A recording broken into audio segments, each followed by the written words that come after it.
Hello, my name's Marc Rogers. I'm a VP of Cybersecurity here at Okta, and I'm going to talk to you about some of the lessons I learned from being one of the founding members of the CTI League, a group that's been known as Cyber Avengers, who have been defending healthcare throughout the pandemic that's rolled through this last year. What is the CTI League? Well, the CTI League is a cross-industry volunteer organization that was co-founded by me, Marc Rogers, Ohad Zeidenberg, Nate Warfield, and Chris Mills. Our mission was to protect the healthcare sector during the pandemic. And I think we were rather successful at that. When we started, we were just a small group of people, but literally within about a month or so, we attracted 1,000 members. And at our peak, we were pushing past 2,000+ people. These days, we're kind of closer to the 1,500 member size because it's more manageable, but I think we've been no less effective. We were nominated for Wired 25, being identified as one of Wired 25's people who are making things better, and we were nominated as SANS difference makers. And hopefully you'll see from these slides a little bit of why.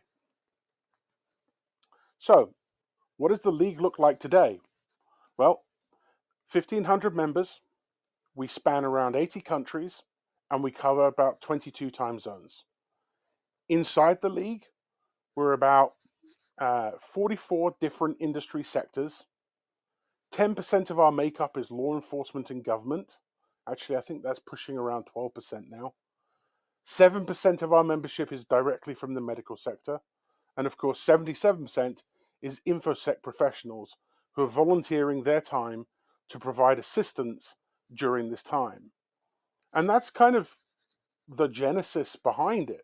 So many of us InfoSec people realized that we had a lot of time on our hands, just as the bad guys had a lot of time on their hands, and that we could do something about it. And so we came together and we started fighting for good. Our vision: to create a safe cyberspace for the medical sector and for life-saving organizations. What did 2020 look like for us? Well, we know for a fact that most companies were rushed into pandemic operations. If you look at some of the stats that Osaka published, 92% of companies said they felt that the cyber attacks on individuals would increase. But something like only 51% of companies were highly confident that they actually had the ability to detect and respond to these threats. And if we know anything about these figures, they're vastly overinflated. A lot of companies were forced to move their entire workforces to either remote working or into unusual working positions that their previous infrastructure investments had not set up for. The medical sector was even more complicated because frontline medical services could not go to remote working. They had to stay there and fight the pandemic, but in the meantime, they had to make hard decisions about who were essential workers, how they would support things going on, and how they would balance stuff. It created complete chaos. And on top of that, the medical sector was the least prepared for things like having large VPNs to provide access into critical infrastructure, or having defenses that are adaptive and that would allow them to work in unusual ways from BYOD technology or from unpoliced locations. All of that meant that there was a huge amount of technical debt, security debt, that was accruing as these companies moved into this new world of working. We also saw that the bad guys pivoted really quickly. One of the things they did was they industrialized a lot of the more simple attacks that had been going on. So while we did see some incredibly complicated attacks, what we didn't see was just a massive wave of highly complex attacks. We saw loads of attacks, like literally the whole spectrum of attacks. Attackers were using techniques as simple as emails with threats in them, all the way through to complex pieces of malware. But the biggest and probably most prevalent threat that we saw was phishing. And obviously the most prevalent lures that the attackers used were things like messages about COVID. So I lost sight of the volume of daily messages we would see with documents that said they had information on the COVID spread, on the government position on this, the vaccine development, and all of this kind of information that people were desperate to find, the bad guys were leveraging. And another thing that evolved as well was that as they industrialized these simple attacks, they industrialized how they consumed them. And so we saw an explosion in an area known as initial access brokers. Initial access brokers are people who basically take compromised accounts and then resell them. So they don't go into the businesses that have been compromised and try to leverage money or drop ransomware or steal data. What they do is they collect up high value accounts and then they sell them. And they look for people who are interested in doing that final monetization piece. This in turn drove other ecosystems. And so one of the reasons we saw such a big lift in business email compromise or BEC scams and ransomware scams and breaches is because these initial access brokers were sitting there in the background selling access, and others were consuming that access and quickly getting in. Some of the biggest, most high profile breaches of 2020 happened this way. A good example would be the Twitter breach. The groups behind the Twitter breach broke in just so they could sell that access to another group who could monetize it. And I think this is going to be a model that we're going to have to be prepared for going forward. Where there's money, bad guys are willing to invest and double down. And so we're going to find a lot more of this. In a survey they carried out, Proofpoint found that 74% of US organizations reported a successful phishing attack in 2020. That's 30% higher than the global average and a 14% year-on-year increase. The vulnerability threat landscape also broke records. In 2020, more than 25,000 CVEs were recorded, and more than 18,000 of them were disclosed on the National Vulnerability Database. That's more than any other year on record. 57% of the CVEs disclosed were either high or critical.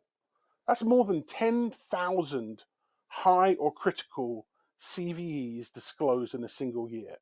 And if there's one thing we know about the National Vulnerability Database and about disclosure of vulnerabilities is for every vulnerability that gets disclosed, there are a significant number that do not get disclosed, that get held on to by bad actors or that get sold because they're seen as useful. And so we should anticipate that there was a similar expansion in those markets as well. Time from disclosure to proof of concept dropped dramatically in 2020. It's always been kind of a race. You know, somebody talks about a vulnerability, publicly discloses it, and somebody else starts trying to put it together, and eventually you see an exploit drop on Twitter or on a forum somewhere. Well, in 2020, the time from disclosure to active POC was literally measured in hours or minutes for some of the most high-profile vulnerabilities. This is a huge problem for organizations trying to respond to this changing landscape. Manufacturers can't prepare patches fast enough to keep up with that. And so that means almost every business has to accept that there is probably going to be a period of exposure between disclosure, in many cases, and fixing. Now, hopefully, doubling down on things like coordinated disclosure, where the researcher works with the organization to ensure that a patch is prepared before the vulnerability drops, is going to help with this. But we are still seeing things drop without proper disclosure, without proper coordination, and we're still seeing friction from companies who don't want to engage with researchers, and so researchers feeling compelled to drop vulnerabilities. It's a mess that we can try and fix, and I think it's an area that we definitely need to focus on. And then obviously, from disclosure to attack is just as fast. And some of the top criticals that were released in 2020, we saw attacks just a day after disclosure. The irony is that also the bulk of what's being exploited in certainly in the medical space is old. So not only do we have to worry about these new vulnerabilities that are coming out and how we manage them, but we're doing badly at managing old vulnerabilities. Just in the first month of triaging vulnerabilities in medical facilities as part of the CTI League, we found more than 2,000 vulnerabilities in high-risk medical organizations.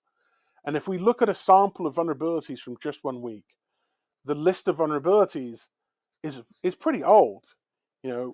We're talking about old code execution vulnerabilities, things like Bluekeep. We're talking about things like SMB exposed ports, vulnerable Citrix gateways, and low priority CVEs that have just been put to one side.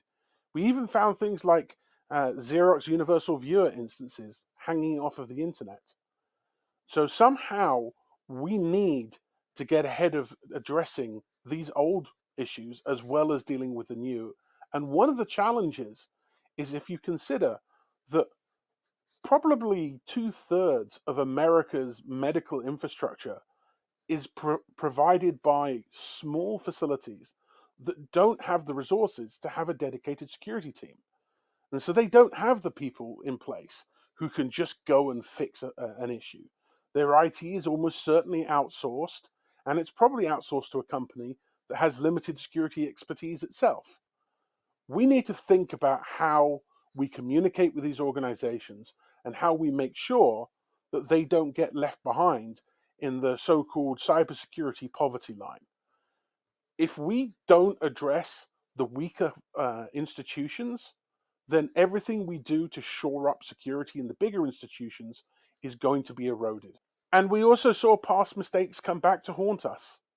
Some of the vulnerabilities we saw in 2020 were literally some of the simplest exploits I have seen in decades.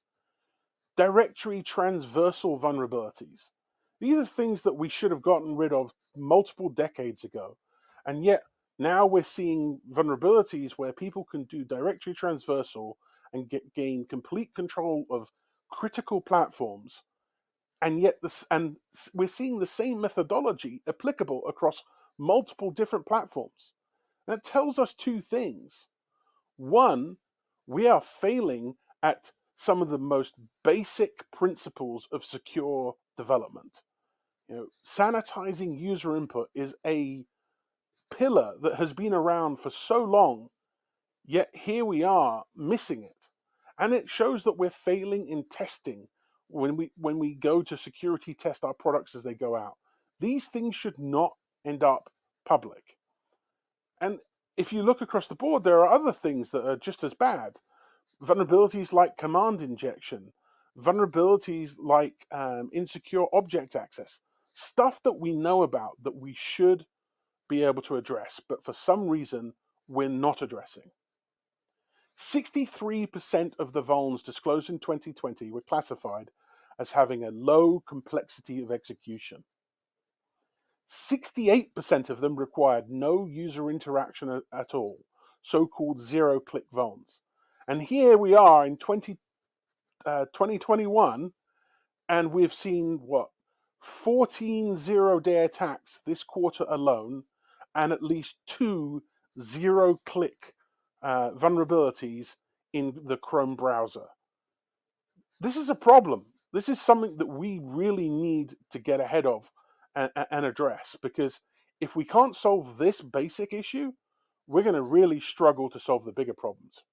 And as I mentioned before, organizations, both large and small, are failing to keep up with the volume of patches because there are just so many of them. I'm going to do a deep dive now into Sunburst, because this is probably where we've spent a significant chunk of our time recently in the CTI League, and obviously it's top of mind for everyone. And I would like to point out that there are some very simple recommendations and guidance that we can give to organizations on how to defend against Sunburst without the kind of overcomplication that has been going around. Don't get me wrong, it was a very complex campaign, but when you break it down into its pieces, you'll see, hopefully, that it actually isn't as complicated as a lot of people think.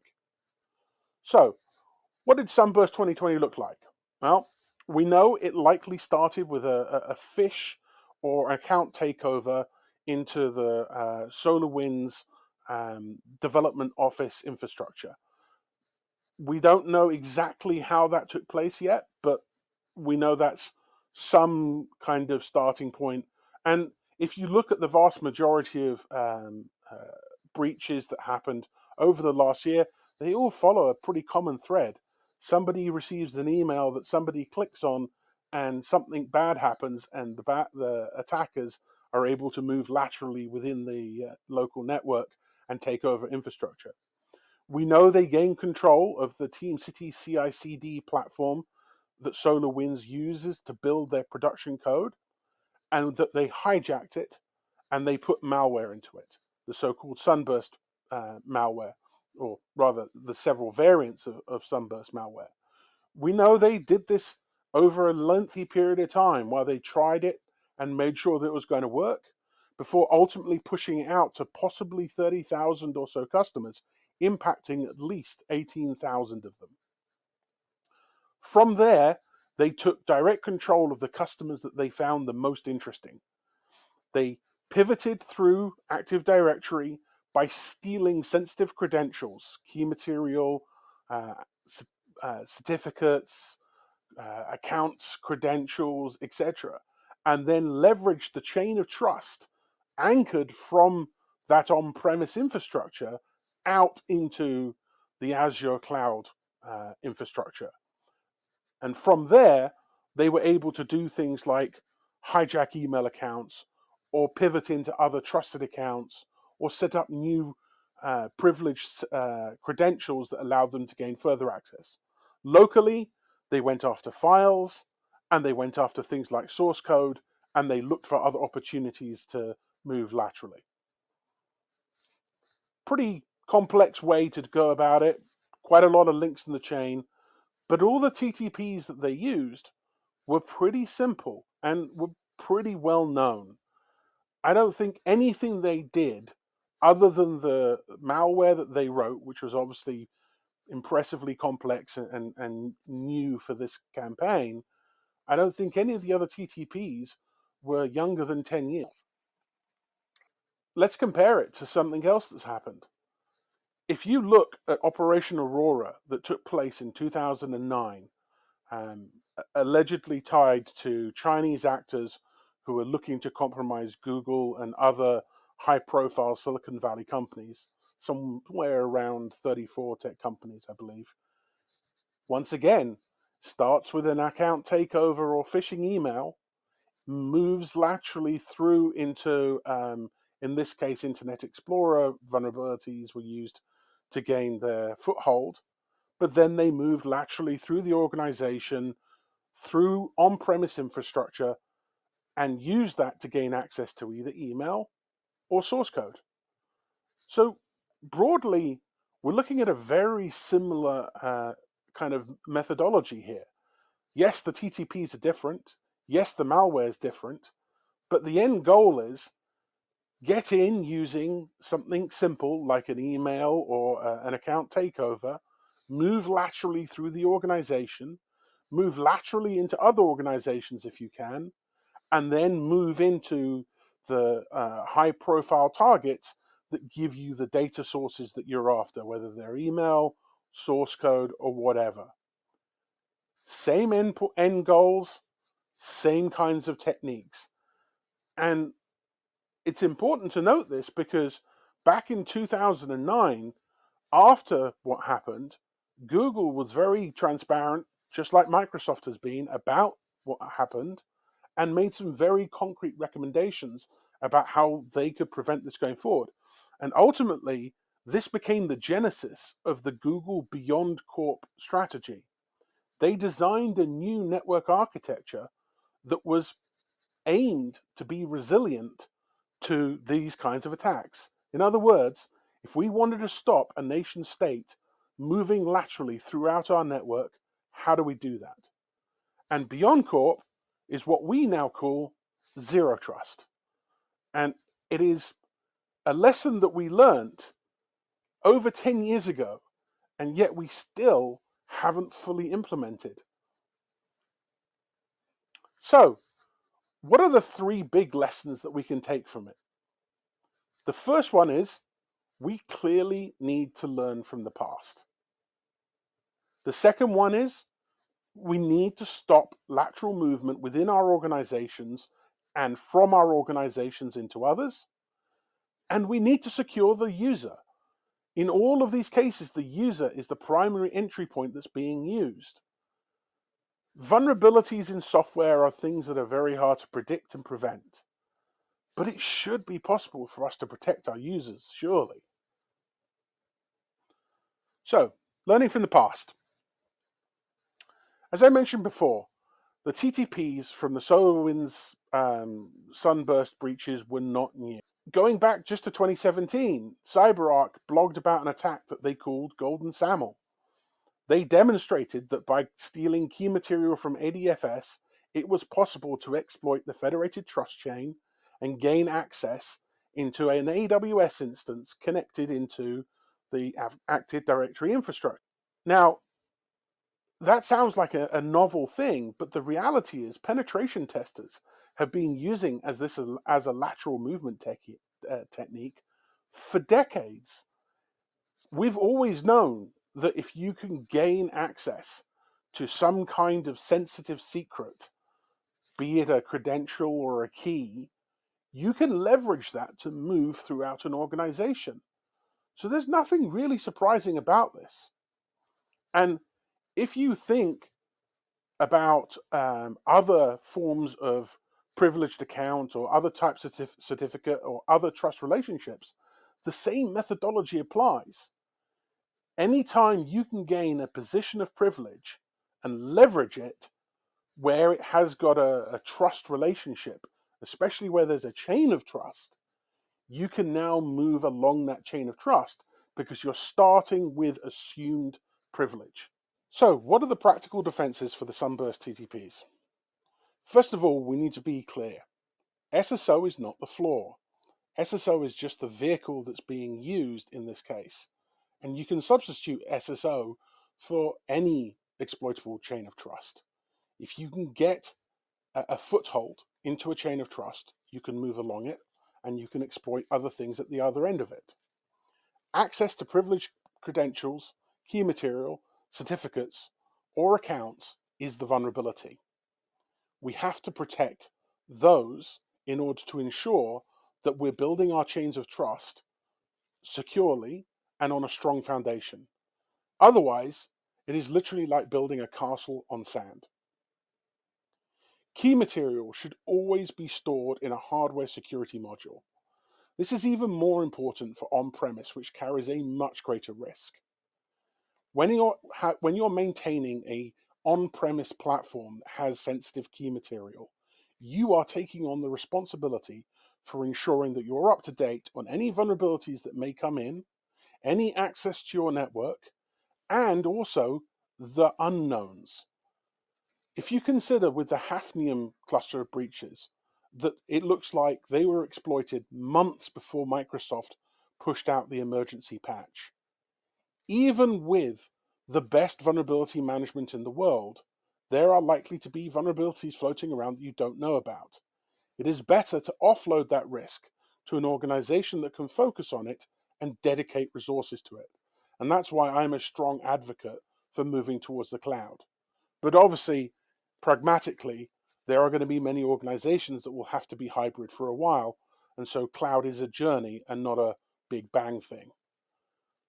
We have to make sure that we have a way to audit all certificates, accounts, and trust configs. Ensure that things like changes to credentials, especially privileged credentials, can be identifiable. Log aggressively.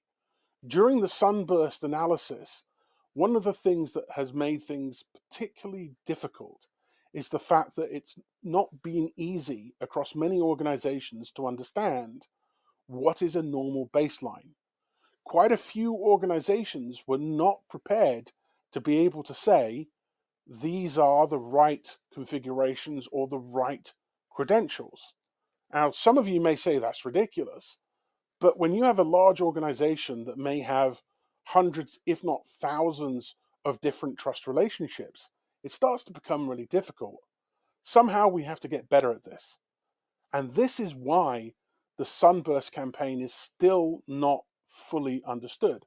I think we still have more revelations to come because we're discovering stuff as we go along instead of matching against a known good baseline that allows us to understand what the bad guys did. And finally, this might seem like a ridiculous thing to many security practitioners, but we actually properly need to enforce separation of duties. We need to limit access to key material or privileged accounts. We need to audit all of our trust relationships. Anyone who has access to a privileged account, a privileged config, or sensitive material needs to be monitored and audited. And that goes double for third parties. During these campaigns, we saw trust relationships with third parties, for example, email discovery providers who had administrative access to all email and who were not managing or monitoring how that access was being done properly. And we, i.e., the industry, were not making sure that they were doing the right thing by proactively monitoring what they did. There is too much implicit trust in the relationships that many companies have with their suppliers. Stop lateral movement. Now, this seems kind of obvious, and in many cases, I think it seems like it sounds easy, but it's a conversation that I think we really need to dig into because we had opportunities to look at this back in 2009, 2010, and we very clearly failed. We need to develop a more complete understanding of the risks that we face. For example, individual employees. What sensitive material, infrastructure, or accounts do they have access to? What is their risk profile? Does the security of your organization literally boil down to a 5-year-old consumer access point in an employee's house now that they're working from home? None of these systems are as secure as we would consider our on-premise high security access points, for example. Like, I did some testing against access points last year as part of the disclosure conference, and I was able to compromise dozens of consumer access points with relative ease. We cannot use consumer equipment as the bastion of our security without properly understanding the risks that introduces.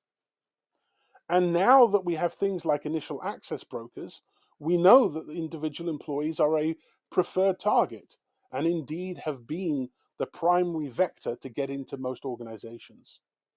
The same goes for partners. We know now that attackers routinely exploit the chain of trust. They attack smaller organizations as a way to get into larger ones. We see in the CTI League, we see smaller medical facilities being used as a vector to push out complex malware into larger medical facilities. This is challenging. How do you protect these smaller organizations while at the same time not impacting challenging budget constraints and other things?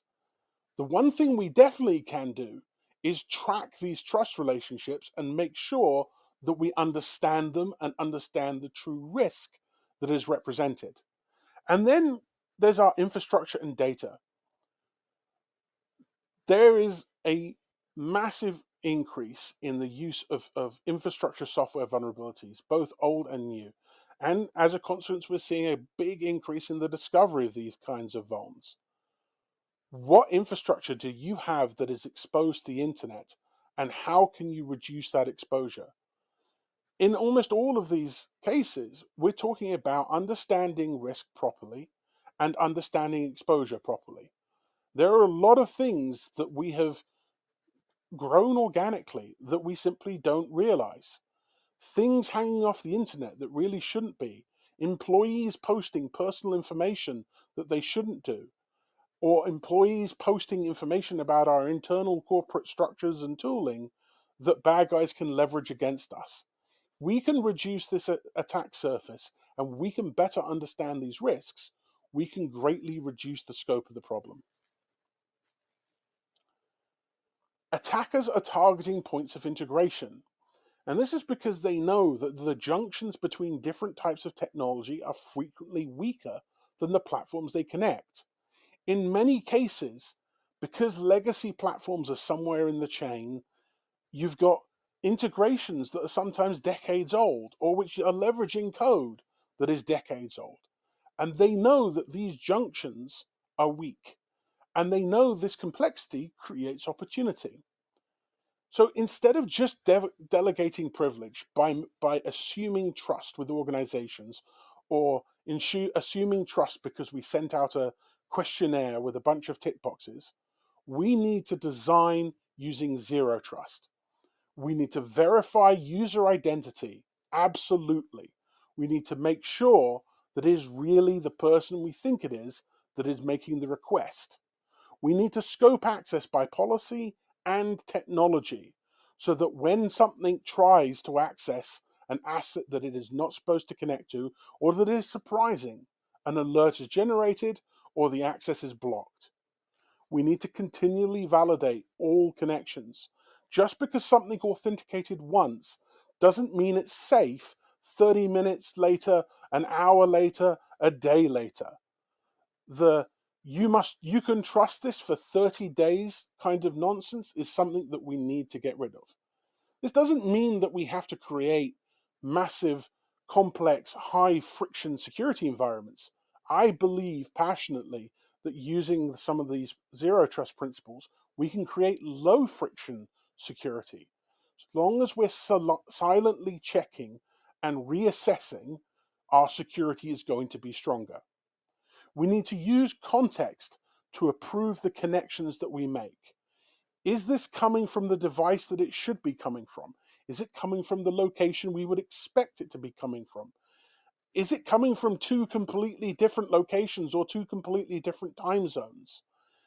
The SolarWinds attacks, some of them were identified by Microsoft by as small a detail as the fact that the SAML assertions being generated by the bad guys had different attributes to the ones being generated by legitimate applications. Context-based connection management would have helped here.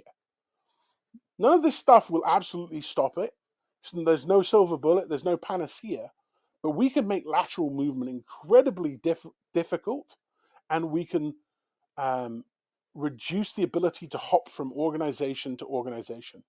And finally, and probably one of the most important, is that we really need to track and audit all privileged accounts. Attackers are targeting supply chains. Our supply chains are built today on trust, and yet the further away you get from the originating organization, the less influence you have. Like, how do you know how your supplier builds how your supplier builds its products? Do you know anything about the tooling your supplier uses? How long would it take you yourself to identify a vulnerable build tool?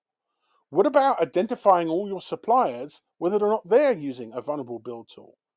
These are questions that we're not asking today, or at least we're only reflexively asking because of things like SolarWinds, that we should have been asking all along, and that we need to come up with a better way to understand. Without that visibility, how do you know that your supplier's code isn't tainted? You need to catalog and track all of these tools and the suppliers that have access to touch our code or touch our systems a lot more effectively. And we need to make sure that our suppliers can identify and remediate issues in an acceptable way.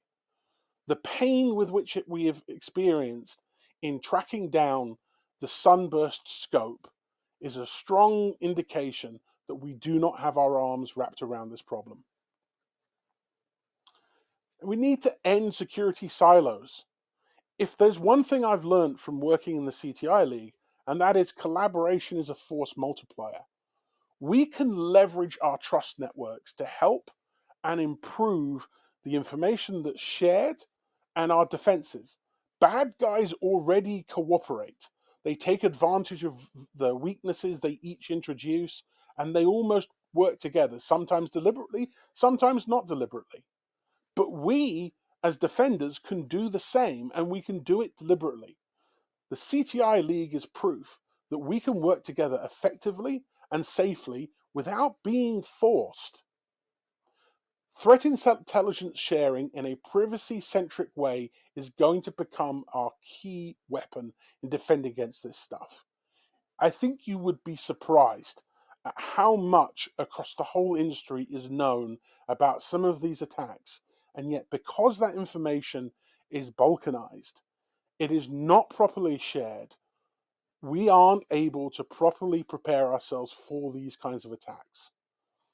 Intelligence like this can help us become proactive instead of reactive. Secure the user. We need to accept that people are the new perimeter. The fact that bad guys are getting into our organizations through our people is proof of this. No longer are they looking to compromise past firewalls. Yeah, they still are breaking into individual software, but it's far easier for them to send an email with an attachment that somebody clicks on and they can then pivot through, or for them to take over a device that a user uses. And so, as such, we need to invest in this new perimeter. We need to make sure that the people are the people we think they are, and we need to make sure that they are doing the things that we expect them to do, and that anything unexpected is alerted or prevented. Because people are the perimeter, the attacks on people are increasing. You just have to look at things like the Beck economy and some recent campaign advisories about the vishing campaigns, such as the Twitter vishing campaign, to see just how bad it's becoming. Execution of these simple attacks is becoming increasingly sophisticated. Bad guys are using open source intelligence to scan for information on your employees. They track down their personal phone numbers, they look at their LinkedIn accounts, they look at their posts on forums, and they are looking to understand the lingo you use in the company. They're looking to understand the structure of your organizations, and they're looking for names of people in organizations. And they're performing dry runs of the attacks that they do. All of this is so that they can phone up your employee, pretend to be somebody in the organization who can potentially be looked up, or pretend to be an organization that is trusted, and tell them to go and click on something that they shouldn't. We need to adapt how we do our awareness training and how we train our employees to make sure that they understand this kind of risk. And we also need to understand what is out there for the bad guys to exploit so that they can do this kind of stuff. I mentioned before initial access brokers.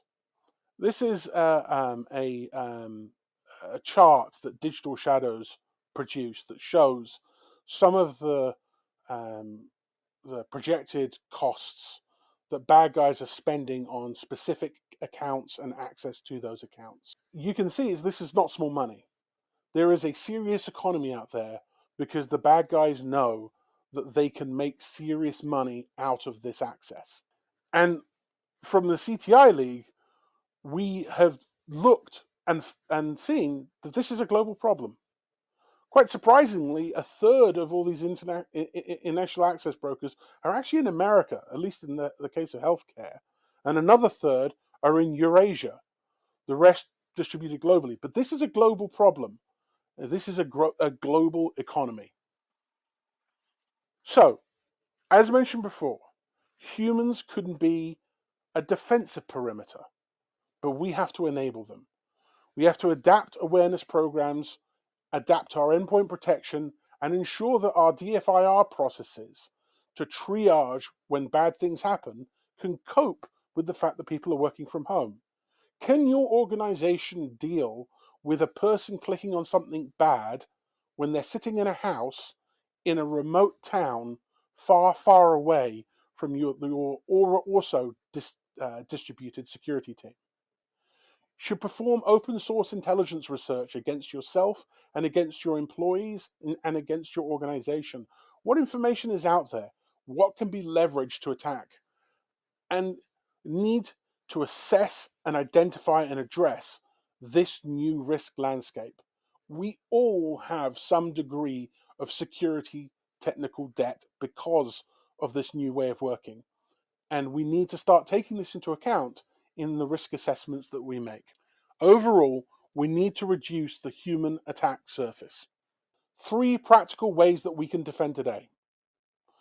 We stop relying on chains of trust alone. Make sure that trust is only given where it's deserved and that it is enforced and validated and monitored. We need to begin the journey towards a zero trust architecture. And that doesn't mean a big bang, you have to throw out the old and move towards everything into the cloud. That means taking the first steps of ensuring your digital identity is robust, of putting applications that you can into the cloud, of isolating networks and ensuring that people can't, or bad actors can't move from one vulnerable application to another, and ensuring that we have the right monitoring in place so that if something bad happens, we're detecting it. And last and probably most important, we need to protect our people and reduce the attack surface. Our people are some of the biggest targets right now, and we are not doing enough to protect them. I'll end this with a quote from Sun Tzu, and I think it's a particularly important quote for this problem because the reality is we don't know what we don't know. Right now, we don't fully understand the enemy and we don't fully understand ourselves. And that means we're operating at a disadvantage. And so we need to build better intelligence, build better understanding of TTPs and how we're going to protect against them. But we also need to make sure we know ourselves and we know what's vulnerable in our networks and what we're doing to protect them. Thank you.